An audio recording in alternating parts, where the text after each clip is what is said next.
personas, de situaciones que desde luego involucran a millones de personas en este país. Por eso el 10 de mayo no es una fecha estrictamente para celebrar, o no estrictamente para celebrar a todos en este país, si nos atenemos precisamente a esta realidad. En este 10 de mayo se realizó una marcha que fue nombrada como la Marcha de la Dignidad Nacional, madres buscando a sus hijos, hijas, y verdad y justicia, por supuesto.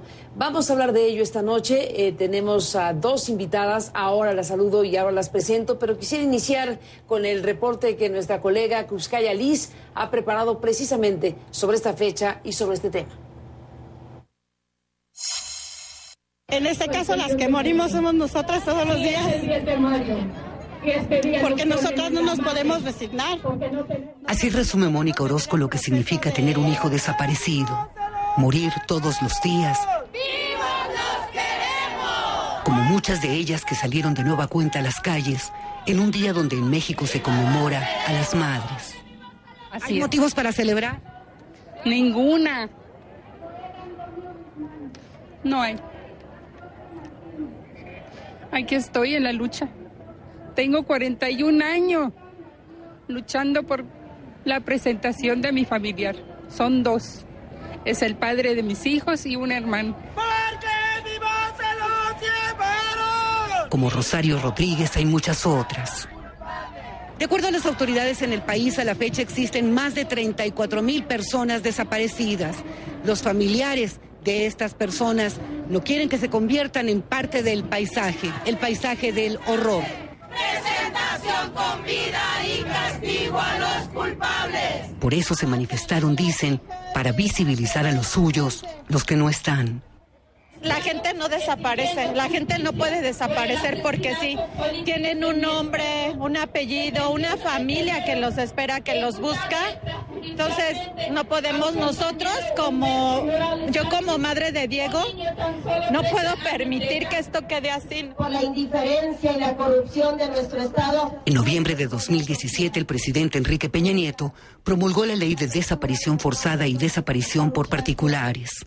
El mandatario dijo entonces que con esta legislación se brindarían mejores herramientas para combatir la impunidad y defender los derechos de las víctimas y sus familiares. Presentación con vida y castigo a los culpables. Una ley que reconoció fue impulsada por organizaciones civiles para atender una tragedia, dijo, que obliga al Estado a intervenir. 10 de mayo no es de fiesta. Pese a ello, madres como Verónica, Rosario, Mónica, Dionisia señalan que ha sido insuficiente y que a las puertas de las elecciones generales del 1 de julio, todos los candidatos tienen que volver la vista hacia ellos, los que un día se esfumaron y nadie ha podido decirles dónde están. Yo les pido que se toquen el corazón porque también son padres, son hermanos, son hijos. Y que duele mucho no saber dónde está un hijo. Escucha, tu padre está en la lucha. Este es el 7º año consecutivo en el que las madres de desaparecidos han salido a protestar y desde ya advierten que no cejarán porque aseguran no hay peor dolor que no saber la verdad. Cruzcaya Liz, CNN, Ciudad de México. Gracias a Cruzcaya Liz por esta información que nos presenta de esta 7ª marcha por la dignidad. Como dice el propio comunicado de este movimiento por nuestros desaparecidos en México, la 7ª marcha por la dignidad, pero tenemos más de 10 años marchando y tomando las calles para exigir justicia. Es parte de los mensajes que han dejado a lo largo de las últimas horas. Esta noche están en el estudio de CNN Rosa Nelly Santos. Ella es presidenta del Comité de Familiares de Migrantes Desaparecidos del Progreso en Honduras. Gracias, Rosa, por estar aquí. Bienvenida y buenas noches. Gracias. Gracias por estar aquí. Bueno, como referencia, Rosa pues tiene una historia marcada precisamente por la desaparición de Lenin Alcides Mejía Navarro, su sobrino, que después fue ubicado e identificado y pudo encontrarse su madre y usted con él en 2011. Gracias nuevamente por estar aquí y para platicar de lo que ha sido el trabajo de este Comité de Familiares de Migrantes Desaparecidos de Honduras. Yolanda Morales Morán es la coordinadora de la región Centro de Fuerzas Unidas por Nuestros Desaparecidos en México. Gracias y bienvenida. Gracias Gracias por estar aquí. Y bueno, por supuesto, Yolanda, el caso de tu hijo, Dan Jeremil Fernández Morán, que desapareció en diciembre de 2008 en Coahuila, uno de los estados de la República Mexicana más afectados, más marcados precisamente por el tema de las desapariciones de personas. Gracias por estar aquí. Gracias a ti. Séptima marcha, esta la de hoy, 10 de mayo. ¿Qué decir? Muy triste, porque vemos que hay más afluencia de gentes, de madres con hijos desaparecidos. Nosotros vimos ahora un incremento en más desapariciones, tuvimos más compañía, hay más población consciente de la situación, pero siguen desapareciendo gentes. Ahora fueron madres que tienen recientemente desaparecidos. Es muy triste y muy doloroso todo esto, porque vemos que no hay manera de detener la problemática, continúa. Nosotros decimos, ni un desaparecido más. Sin embargo, día a día siguen desapareciendo. La situación involucra, bueno, a mexicanos y a mexicanas por miles, tristemente, pero también, desde luego, y por eso es tan importante la presencia de doña Rosa, la situación que viven migrantes que llegan al territorio mexicano y que sufren una cantidad muy fuerte de delitos en su contra. Hay secuestros, hay extorsiones, hay violaciones, hay desapariciones. Esto marca enormemente la migración centroamericana hacia México.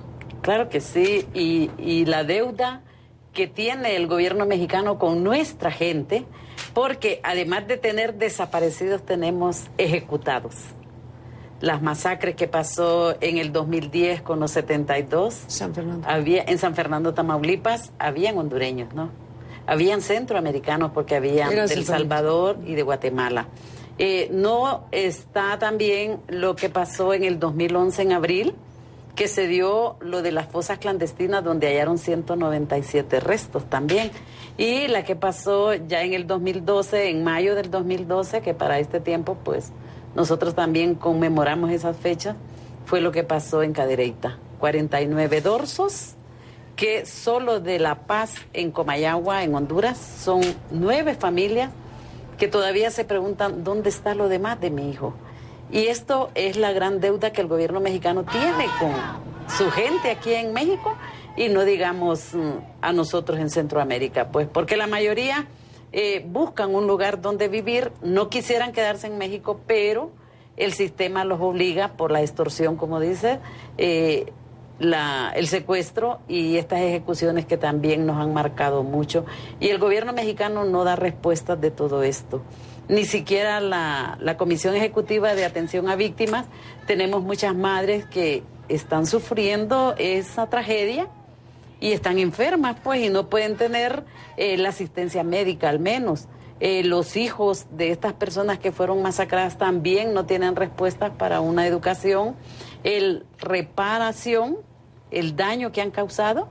Y esto decimos nosotros, ¿cómo la Comisión Forense puede seguir si no nos dan respuestas el gobierno mexicano ni la CEAP para estas familias? ¿Cómo podemos pedirle que nos dé, que los antropólogos puedan seguir, ¿no?, con tanta fosa clandestina que hay aquí en México, pues? Rosa, Yolanda, permítanme hacer una pequeña pausa, y regresamos en esta conversación hablando con ustedes. Volvemos.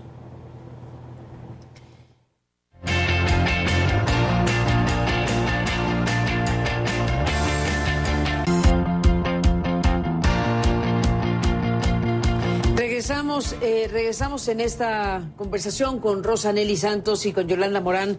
A las dos, gracias de nuevo. Hay varias comunicaciones que se han emitido a lo largo de las últimas horas. Está que firman varias organizaciones, la Coalición Regional contra el Tráfico de Mujeres y Niñas de América Latina y el Caribe, Víctimas y Ofendidos del Estado de Morelos, Ana Karen Vive, Frente de Víctimas de Morelos, y varias organizaciones que, bueno, están manifestándose a través de comunicados, de expresiones en la marcha y todo lo que hemos visto en las últimas horas. Yolanda, el caso de tu hijo, Dan Jeremil, bueno, pues se ubica en un estado particularmente dañado, dolido por este tema, que es Coahuila. ¿Qué ha pasado con tu caso? Hablar de tu caso es hablar también del caso de los demás, es tener una información esencial para poder compartirla e imaginar lo que pasa con tantos otros. Bueno, en el caso de mi hijo es por autoridades. Fue un grupo de soldados, de militares del área de inteligencia, quienes efectuaban secuestros. Un secuestro al mes, y fue el caso de lo de mi hijo. Tenemos varios casos por militares. Ahora que vemos lo de la ley de seguridad, nos espanta el ver que vayan a formalizar la permanencia de los militares cuando sufrimos muchas familias en Coahuila la colusión no solo de militares, sino de funcionarios públicos, de una delegada de la PGR en Coahuila que aparentemente nos estaba atendiendo, y ella tenía toda la información de las familias de desaparecidos. Allá, pues sí, en realidad sufrimos no solo desapariciones del crimen organizado, sino por parte de funcionarios. Las policías municipales de Torreón, Coahuila, hubo un despido de cerca de 350 policías en Torreón por estar involucrados con el crimen organizado. Sí, creo que es uno de los estados que ha enfrentado, para decir, tenemos más de 3,000 desaparecidos. Actualmente hay alrededor de 2,000, 1,900 que ya están reconocidos por el gobierno. Pero pues sí, ha sido muy difícil para todas las familias, pero también hemos trabajado mucho, no solo en convertirnos en rastreadoras, en buscar en campos de exterminio, en fosas clandestinas. Ahorita estamos con fosas comunes, vamos a exhumar más de 550 cuerpos en fosas comunes. ¿Cómo? Sí, así ¿En dónde? es. ¿Cómo en es eso? Todos. ¿Más de 500? Sí. Cerca de 550 exhumaciones se harán, y en diferentes, en todo el estado, desde Torreón, Coahuila, hasta Ciudad Acuña, pasando por Piedras Negras y todas las ciudades. Tenemos fosas comunes de alrededor de 550 cuerpos por exhumar. Allá se creó y logramos las familias una ley de exhumación e identificación que no existe en el país. De hecho, creo que comentaba Santiago Corcuera que no existe en ninguna parte del mundo esa ley. La logramos en Coahuila y estamos trabajando para exhumar. Ya llevamos cerca de 25 cuerpos solo en Ciudad Acuña. De los que teníamos 12 registrados, ya vamos para 25. En el caso, Rosa, de los familiares de migrantes desaparecidos, en este caso del Progreso, ¿por qué en este lugar? ¿Qué ha ocurrido en este lugar de Honduras? Pues la verdad que nosotras nacimos ahí, en lo local. Nos fuimos dando cuenta de todas estas desapariciones, pero tampoco decíamos reclamarle primero a nuestro país, ¿no? A nuestros gobernantes. Y lo primero que se hizo cuando nace el COFAMIPRO en el año 99, lo que hicimos fue trasladarnos a Tegucigalpa. Porque nosotros nacimos ahí en lo local, en lo regional, en lo nacional, para poder explorar lo internacional. Y hicimos una marcha en Tegucigalpa con las fotos de nuestros familiares, nuestros hijos, nuestras hijas, y lo dimos a conocer. Y dijimos nosotros, este trabajo le toca al gobierno, ¿sí? Y no fue así. El gobierno nunca le interesó, nunca nos tomó en cuenta. De hecho, más bien nos trataban como 4 viejas locas, que son las que andaban en la calle. Y esto, pues, lo agarramos con coraje y dijimos, vamos a luchar.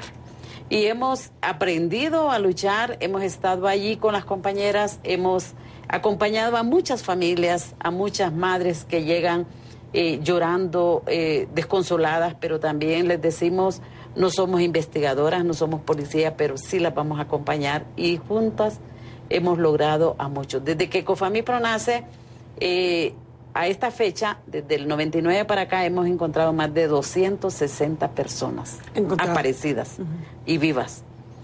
No así lo que ha pasado con las masacres, como digo, ¿verdad? Pero la deuda del gobierno mexicano es más grande todavía aún, porque si está lo de la Comisión Ejecutiva de Atención a Víctimas, no nos da resultados. Todavía no se ha puesto de acuerdo con las madres que ya pusieron denuncias en el MAE, que eso les toca en la Embajada de México, ¿no? Las madres son acompañadas por un psicólogo, por la abogada y por nosotros como miembros del comité, pues acompañar a las familias para poner esta denuncia allá. El caso mexicano, Yolanda, recién se promulgó una ley para personas desaparecidas, lo cual es impresionante que haya pasado tanto tiempo, pero finalmente se tiene un marco legal, además de lo de Coahuila en particular sobre el tema de las exhumaciones. Hay una ley general de desapariciones en México. ¿Por lo menos esa ley responde al tamaño del problema? No, desde luego que no. Nosotros le dijimos... ¿Ni siquiera la letra de la ley? Bueno, nosotros dijimos ofrecimos un documento base que lo trabajamos todas las familias del país y de cualquier manera se tuvo que negociar, se tuvo que sacar porque necesitábamos esa herramienta. Esa fue la necesidad que tuvimos de decir, ya después se irá a reformar, la apoyamos para tenerla. Ya la tenemos, se promulgó, ahorita estamos en la implementación. Estamos batallando con los estados porque no tienen esa sensibilidad los gobernadores para poder tener voluntad y poderla implementar. Pero estamos las familias de todos los estados presionando. Vamos a presionar, vamos a tratar de que la implementación sea de una manera generalizada y en los términos de la ley, no como quieran los gobernadores, sino como está claramente definido en la ley. Estamos trabajando todas las familias. ¿Cómo quieren los gobernadores? ¿Cómo querrían los gobernadores? Bueno, ahí estamos hablando de que también se tiene que nombrar un comisionado estatal de búsqueda, pero a modo. Ellos lo quieren a modo. Y nosotros claramente está establecido en la ley general de que tiene que ser con participación de las familias, con un perfil que se requiere de acuerdo a las necesidades para una real búsqueda, no simulaciones como lo hemos tenido en estos 2 sexenios. Ahí es en donde, en Veracruz, por ejemplo, lo constituyen el fiscal para la comisión de búsqueda a modo.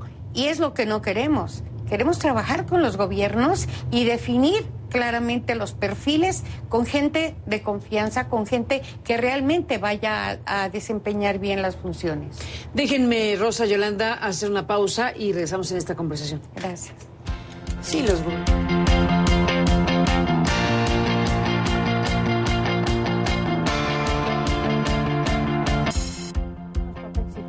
Totalmente.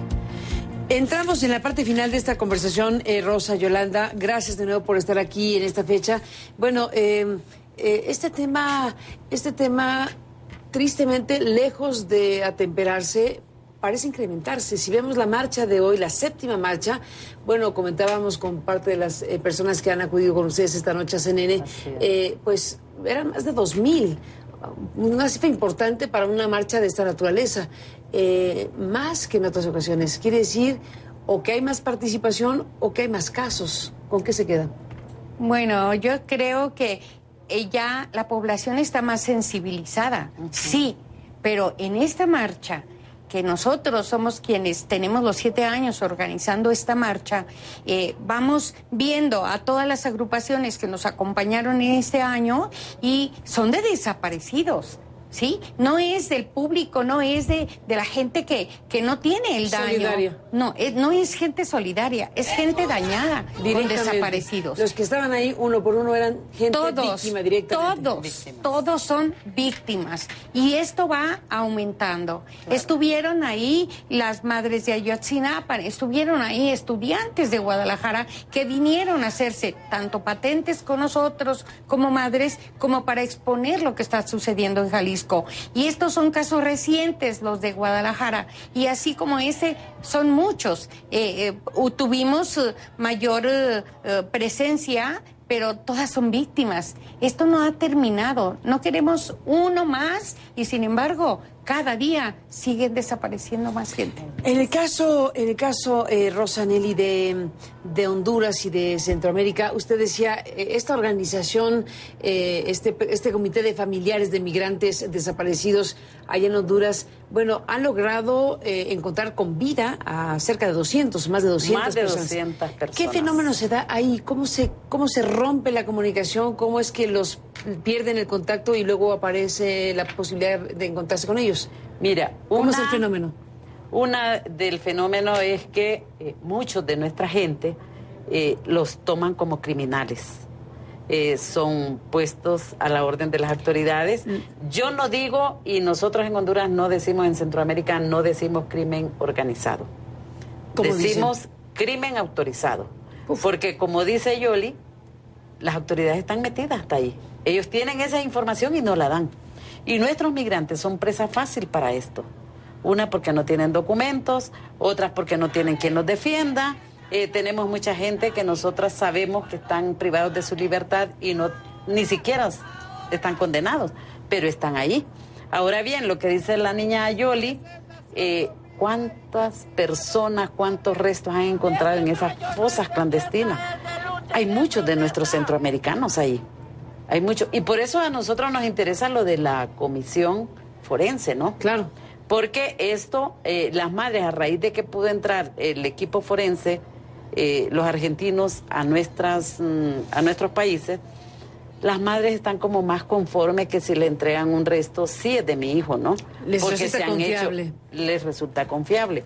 Ahora bien, ellas se han empoderado tanto de este tema que son ellas mismas, a través de los psicólogos que están preparadas para venir a poner una denuncia en la Embajada de México en nuestros países centroamericanos, y la Fundación para la Justicia aquí en México es la que está atenta a llevar todos estos casos y ver qué resultados hay en la PGR.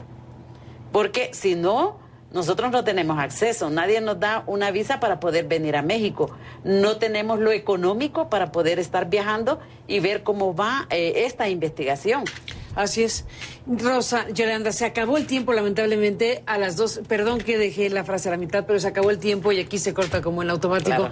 Pero a las 2, gracias. Seguiremos hablando, si me lo permiten. Gracias por estar aquí, por lo que hacen, y desde luego este tema es fundamental para nuestros países. A las 2, gracias nuevamente. Gracias. Gracias, Rosa y Yolanda. Buenas noches, se acabó el tiempo. Hasta mañana. Pásenla bien.